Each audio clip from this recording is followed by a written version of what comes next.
In June 1996, I delivered a message to an audience in Northern Virginia about then Speaker of the House, Newt Gingrich. I offered a brief history about Mr. Gingrich and his political performance based on his voting record and public statements. I then predicted that under his leadership there would be no rollback of the enormous growth of federal government. Sadly, many well-meaning conservatives across the country continued to cheer his rhetoric, despite the fact that his actions clearly demonstrated that he was no friend of limited government under the Constitution. In the late 1990s, House Speaker Gingrich stepped down from his position and faded somewhat from the limelight. Recently, however, there has been a resurgence in voter outrage across the country over an out-of-control government. It developed because of a number of bailouts and a further nationalization of our already over-regulated economy. And just as in the early 1990s, Newt Gingrich is back in the news and is positioning himself to take advantage of voter backlash. Who is Newt Gingrich and what does he stand for? In this video presentation, we go back to our 1996 analysis and offer some up-to-date comments about his reemergence as a national leader. I begin by contrasting the Gingrich performance of 15 years ago with that of another congressman from Georgia, Dr. Larry McDonald. It was in 1974 that the late Larry McDonald won his seat in Congress as a Democrat. To him, being a Democrat or a Republican mattered little because he believed the basic standard for any American should be the Constitution of the United States.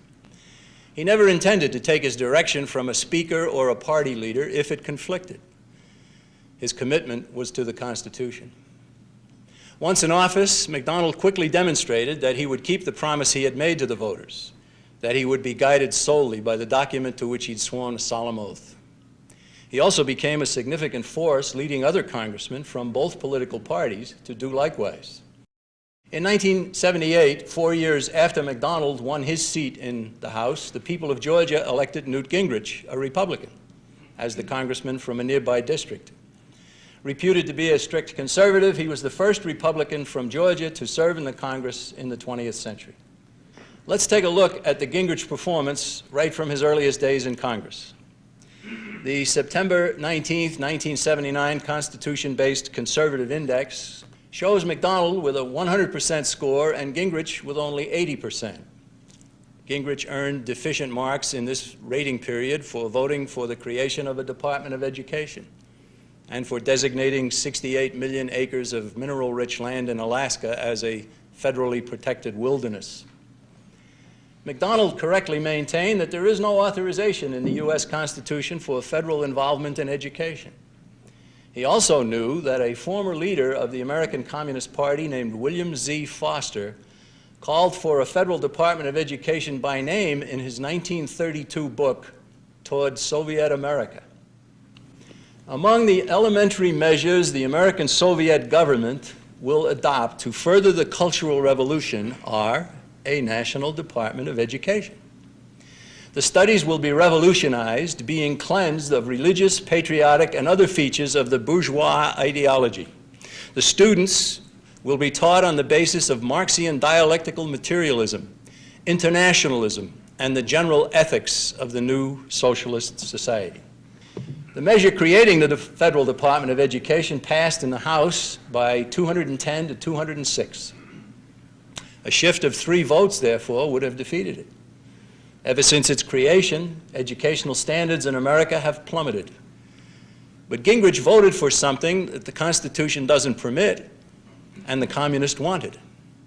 And he wasn't alone, because the Department of Education was also eagerly sought by then-President Jimmy Carter. Regarding the Gingrich vote for locking up huge portions of the state of Alaska, we see again that the Constitution contains no authorization for federal land control. But there is an explicit call for land control in the very first of the 10 planks of the Communist Manifesto. The famous document crafted by Marx and Engels in 1848 calls for abolition of property in land and application of all rents of land to public purposes. The way our nation is being run, all land will soon be owned or controlled by the federal government. Marx wanted land control, a progressive income tax, termination of the rights of inheritance, a central bank, which is precisely what the Federal Reserve is, and government control of education. There are even explicit attacks in the manifesto on private property, the family, marriage, and homeschooling. The federal land grab should have been stopped years ago, but it wasn't. And it continues to the point where huge percentages of the territory of each of the 13 western states is now federally owned. The April 9th, 1980 Conservative Index again shows McDonald with a perfect 100% score and Gingrich with supporting the grant of Most Favored Nation status to Communist China. Most Favored Nation status for Communist China has enabled the tyrants who run that nation to flood America with slave labor goods, steal American jobs, and build up the treasury of the most murderous regime the world has ever seen. In the 13 years since I delivered that speech, the flight of American jobs to China only increased. And according to a first quarter 2009 Department of Treasury report, China has become the world's largest holder of U.S. debt, about $800 billion worth. Press reports from late 2008 and early 2009 revealed that Chinese officials are nervous about the amount of U.S. debt that they hold. Because of that, Secretary of State Hillary Clinton recently traveled to China to implore Chinese officials to continue propping up the dollar. All of this dependence on China started nearly 3 decades ago when the U.S. Congress granted China Most Favored Nation status, and Newt Gingrich voted for it. The people of Georgia thought that they had elected a stalwart anti-communist and conservative in Gingrich, but this was another early indication that they had not. There would be plenty more.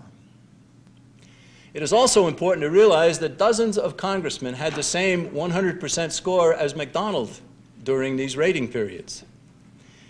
Gingrich would later vote to supply funds to promote trade with the Soviets, to transfer 2.2 million acres in Idaho to federal wilderness status, to arrange for federally funded loan guarantees to facilitate greater trade with Red China, to make taxpayer funds available to foreign governments through the Export-Import Bank, to grant amnesty to illegal immigrants, and to continue the costly monstrosity known as foreign aid.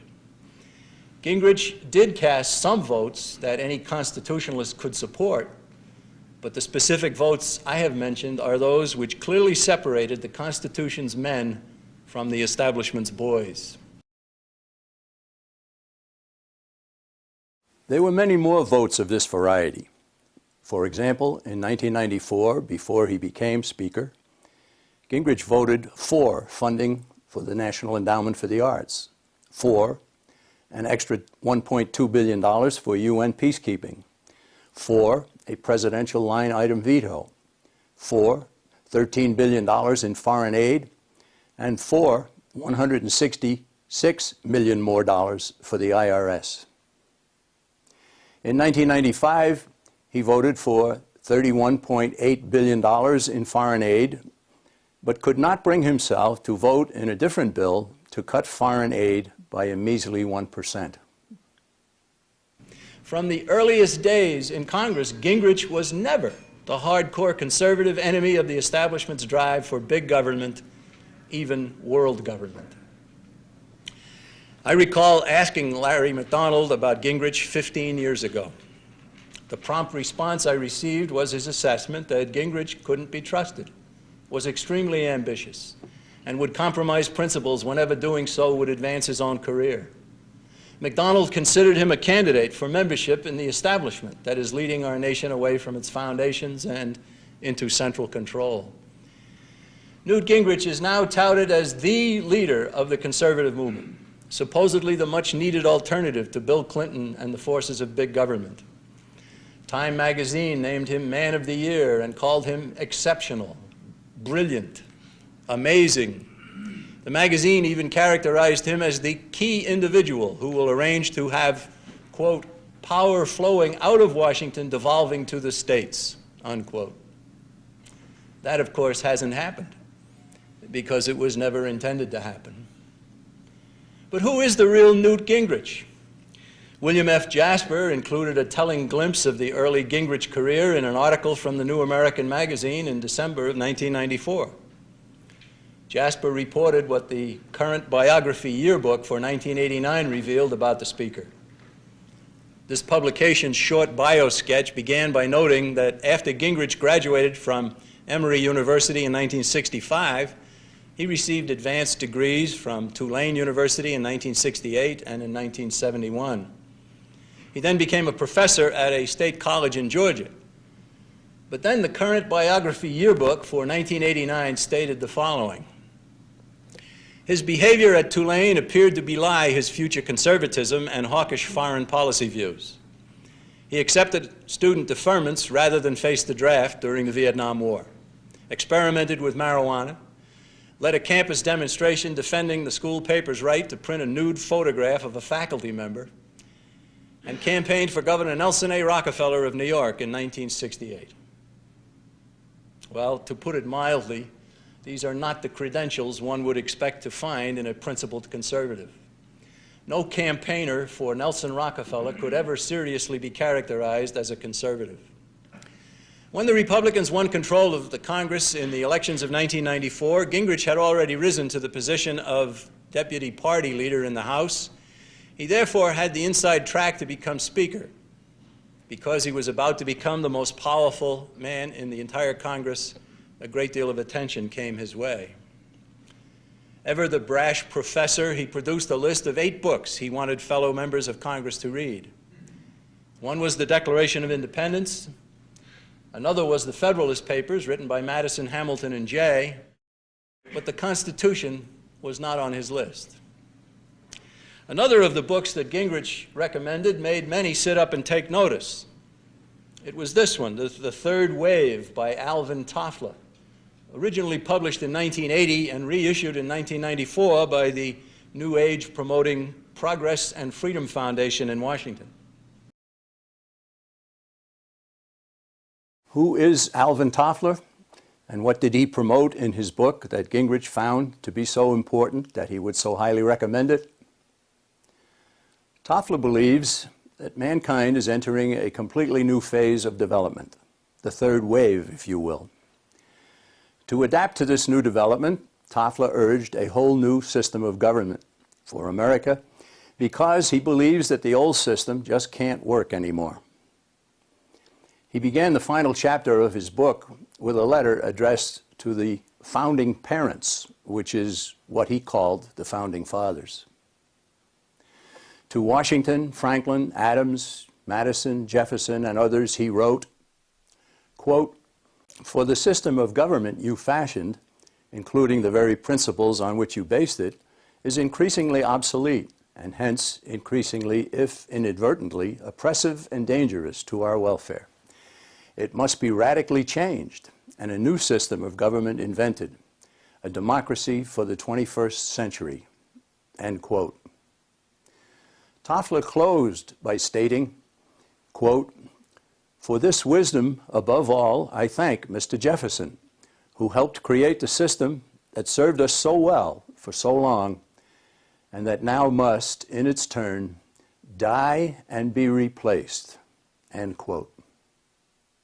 So, Newt Gingrich's highly recommended friend urges the death of the American constitutional system. Obviously, Gingrich agrees. The principles undergirding the Constitution were sound when there were 4 million Americans in an agriculture-based society more than 200 years ago, and they are no less sound today when there are 260 million Americans in a highly industrialized society. And let's add that they will still apply when there are even more Americans in any information-based society or any other kind of society envisioned by the Tofflers or anyone else. How many Americans there are and how they earn a living aren't the most fundamental considerations. We are still human beings possessed of a nature that doesn't change. And that realization 200 years ago led to the Constitution, and that Constitution ushered in the greatest nation in the history of the world. Gingrich even wrote a foreword to Alvin and Heidi Toffler's book entitled Creating a New Civilization. His relationship with the Tofflers goes back over many years, and he knows their thinking very well. Only a few days after the Republican triumph in 1994, Gingrich told a press conference, quote, "The best description of me is that I'm a conservative futurist. Mary Ann and I have for a long time been friends of Alvin and Heidi Toffler, the authors of Future Shock and the Third Wave." Now, this man, who is the Speaker of the House, has repeatedly sworn an oath to adhere to the strict limitations in the U.S. Constitution. He has sworn this oath every second year at the beginning of each new Congress in which he has served. Yet, he rather brazenly endorses an attitude which holds that the document he's pledged to abide by is obsolete and must die and be replaced. In 1995, Gingrich authored his own book, To Renew America. Now, as I understand it, the word renew means to reinvigorate and not discard what was once new. My dictionary even supplies the word restore as a synonym. If America is to be restored politically and in numerous other ways, it stands to reason that its foundations would be given a new emphasis.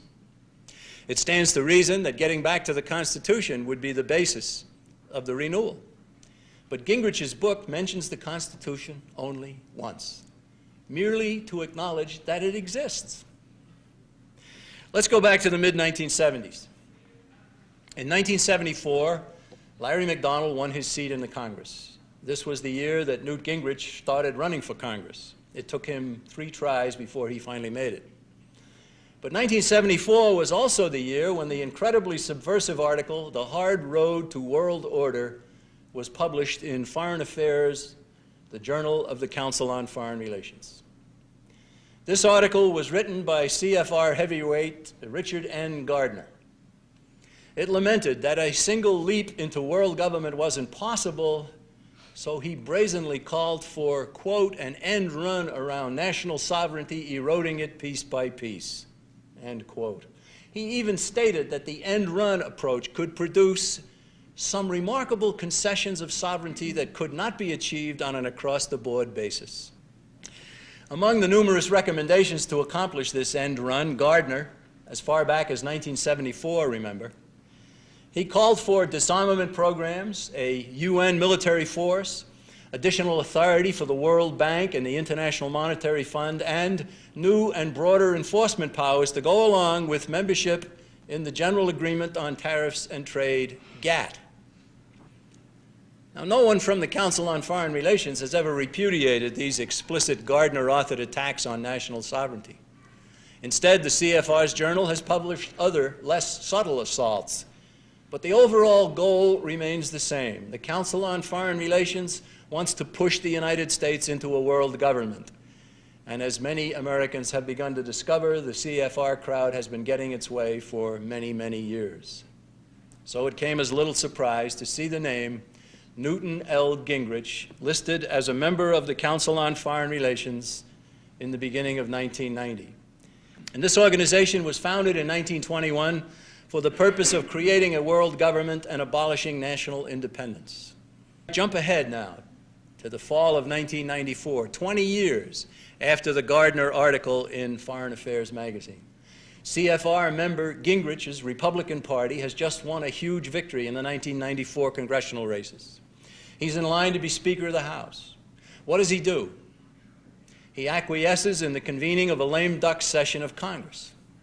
Then he uses his considerable muscle to have Congress pass an important measure leading to the demise of this nation's sovereignty, much deeper involvement for the United States in GATT.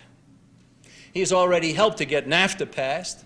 In both of these efforts, he stood shoulder to shoulder with Bill Clinton, another member of the Council on Foreign Relations. Numerous congressmen and newly elected representatives said that anything as important to the United States as submitting to GATT's World Trade Organization shouldn't be decided by defeated congressmen in a lame duck session. They wanted any vote on the matter to be postponed until the new Congress convened in January of 1995. They said that the issue should be decided by the newly elected members of Congress who reflected the current attitude of the American people, which attitude had just resoundingly been registered in the congressional elections. Early in 1994, Newt Gingrich testified before the House Ways and Means Committee. Listen to what he said about the plan to expand GATT's powers. Quote, "We need to be honest about the fact that we are transferring from the United States significant authority to a new organization. This is a transformational moment. This is not just another trade agreement. This is a very big transfer of power." End quote. This assessment of what was planned for GATT is absolutely correct. It's why the Council on Foreign Relations wanted the United States to submit to the trade bloc's regulatory powers. GATT has established a gigantic bureaucracy called the World Trade Organization, which is now the sole interpreter of 20,000 pages of trade regulations for 120 nations. This WTO essentially has life and death authority over America's economic interests. But the Constitution grants power to Congress and to Congress alone to regulate commerce with foreign nations. And Congress has no authority to delegate its powers to any other body. But with Newt Gingrich leading the way, GATT and its World Trade Organization have been given this power. We have also learned that GATT will meddle in such matters as reducing the amount of money U.S. citizens can put aside for pensions. A headline from the December 5th, 1994 Wall Street Journal, the establishment newspaper that openly urged Congress to approve the GATT Accord. The headline reads, "GATT law to reduce amount Americans can save for pensions." What are we to think when Newt Gingrich, the supposed alternative to a revolutionary Bill Clinton, joins the president in New Hampshire in June of 1995 for a love feast debate where not one of Mr. Clinton's many deficiencies were aired? Instead of using the nationally televised opportunity to point out the harmful policies being offered by the president and the reforms America really needs, Gingrich told the audience in Claremont, New Hampshire, that he was a big fan of Franklin Roosevelt and a big fan of Woodrow Wilson. This is an alternative to Bill Clinton? In March 1995, Gingrich gave a speech at the Nixon Center for Peace and Security. After praising himself for his role in the NAFTA and GATT measures, getting them through Congress, he told his audience that the United States must lead all over the world. His remarks caused The Economist to feature him in an article entitled "The Internationalists." But he's not supposed to be an internationalist. He's supposed to be a defender of the independence of the United States. Hardly a day goes by without some attack in the media complaining about isolationism. And this is exactly the topic that the British article addressed in its revealing portrait of Gingrich. Here's what it said. If Mr. Clinton and Gingrich, as good internationalists, want to keep this isolation in check, they have work to do in their own parties. Strange as it may seem in these days of loud contrast politics, on this issue, they are actually on the same side. On January 20th, 1995, Secretary of State Warren Christopher delivered a foreign policy speech at Harvard University. After the speech, Christopher, who went from vice chairman of the Council on Foreign Relations into the Clinton cabinet, was asked by a television reporter for his assessment of Newt Gingrich. His one-word answer, given with a wry smile, was internationalist. There are few who would know better than Warren Christopher the full meaning of that one-word description. But haven't traditional-minded Americans been told repeatedly that Gingrich is their champion? That he will always put America first, that he is a tough, no-nonsense American, that he will lead the revolution against big government. Sad to say, the facts speak otherwise again and again. The CFR membership of Speaker Gingrich places him alongside President Clinton, Secretary of State Christopher, and over 500 other U.S. government officials who share membership in this seat of internationalist establishment power. In July 1995, the New York Times featured Gingrich in a front-page article whose headline labeled him a foreign policy novice. But the Times delighted in pointing out that Gingrich's favorite foreign policy mentor is Henry Kissinger. It claimed that Kissinger is doing a good job schooling the speaker. Kissinger, the architect of much of America's disastrous foreign policy over recent years, is another member of the Council on Foreign Relations. It certainly follows that he is a huge promoter of international trade entanglements such as NAFTA and GATT, both backed by Newt Gingrich. Also in July 1995, Gingrich gave a speech at the Center for Strategic and International Affairs. In it he said, quote, "The American challenge in leading the world is compounded by our Constitution," end quote. He suggested that we would have to rethink our Constitution. He also told his audience, "I believe in a very strong central government. You can have a very strong but limited federal government." No, you can't. The founders wanted the central government weak, not strong. It was to be tied down to merely protecting rights. In April 1996, President Clinton signed the new federal budget. While doing so, he repeatedly thanked congressional leaders, Speaker Gingrich and Senate Majority Leader Dole, for backing down and not scrapping an array of government programs that should be scrapped. He went out of his way to heap praise on these Republicans. He said he was pleased that Congress restored the programs, followed his urging regarding others, and adopted recommendations for some more. These programs, all of which were supposed to be terminated according to Gingrich, include oppressive environmental laws, the National Service Program, the United Nations-inspired Goals 2000 program for America's schools, federal financing of local police, and UN peacekeeping missions for our nation's military. A very astute observer of American politics recently summarized the difficult situation facing good congressmen who seek re-election in 1996.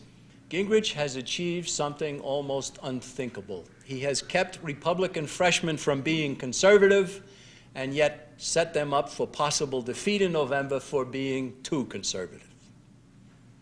That takes brilliance.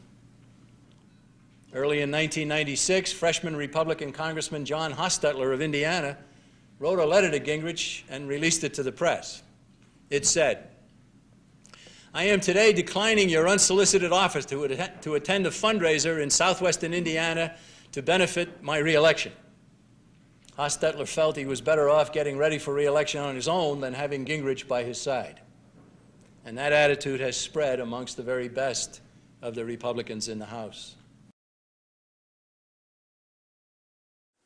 Not only did Gingrich use his brilliance to keep Republican freshmen from being conservative, some of the best Republican conservatives turned down his support for their re-election. In the revealing case of Dr. Ron Paul, who in 1996 sought to regain a seat in Congress after having a decade of not serving, Newt Gingrich did everything possible to keep him from returning to Washington. Gingrich went out of his way to get 50 members of Congress to endorse Dr. Paul's opponent in the Texas primary. Even former President George H.W. Bush campaigned for Dr. Paul's opponent at Gingrich's request. Despite all of Gingrich's efforts, Dr. Paul did win the primary and the election and did return to Congress. Why would the supposed leader of the conservative movement work to keep one of the Constitution's most stalwart defenders away from Washington, D.C.? The answer is that Gingrich is one of many who want to be known as a conservative, an undefined and shifting attitude.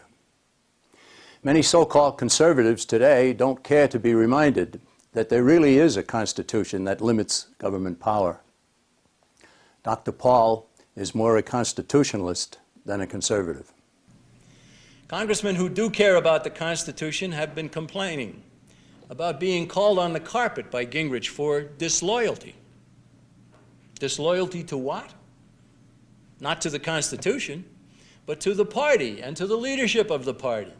Was the Constitution ever mentioned? Not on your life. Americans have been talked out of the Constitution and its limitations on government power. Repeatedly, we are expected to make judgments based on someone being labeled either conservative or liberal, terms that are not defined. Today, a man with a record like Gingrich's can be described as a conservative. Henry Kissinger has announced that he's a conservative. You get an idea of how much substance this term conveys after examining the records of those whom the media brands conservative and keeps telling us that they are conservatives. In truth, the term conservative has been co-opted by big government, by New World Order advocates, and by closet socialists. We hear a great deal of talk in our country today about the need to balance the federal budget. Right now, the accumulated national debt exceeds $5 trillion. It costs $300 billion per year for interest. So what do our leaders propose? Democrat and Republican leaders tell us they plan to balance the budget in 7 years. This means that for at least 6 more years, they plan to add to the national debt and to the interest bill borne by the taxpayers. The John Birch Society believes that the budget can be balanced in a matter of months. 2 very easily understood steps would get the job done. First step, terminate all foreign aid, including Mexican-style bailouts. All of it is completely unconstitutional to begin with, and it hardly makes sense for a nation so heavily indebted as ours to be giving away money. And the second step would be to bring the troops home. Why should we be absorbing the defense budget for Japan and South Korea and Germany and Italy and so many other countries? Bring the troops home and restate that their sole mission is the protection of the life, liberty, and property of the American people. Some will call that isolationism, but I'm not an isolationist, and I don't think you are either. What are we? We're non-interventionists with the sons and the daughters and the wallets of the American people. The John Birch Society wants the people of this nation to be free to deal with the people of other nations, with little or no government involvement. We are prone to quote the great English leader Richard Cobden, who stated a century and a half ago, "Peace will come to this earth when her peoples have as much as possible to do with each other, their governments the least possible." Americans all across this land must realize that they are being persuaded to follow false leaders, to put confidence in men who don't deserve your confidence, and to adopt as a standard virtually meaningless media characterizations, conservative and liberal, instead of the Constitution. Understanding the real Newt Gingrich and others like him is essential. It's time for a change. A large and growing number of Americans are becoming rightfully alarmed about the direction our country is heading. Newt Gingrich is positioning himself, and the establishment media is suggesting him as the leader of this resistance. Americans should know more about this man and others like him to avoid being duped by false leaders who masquerade as friends of freedom when they are in fact internationalists and closet advocates of big government.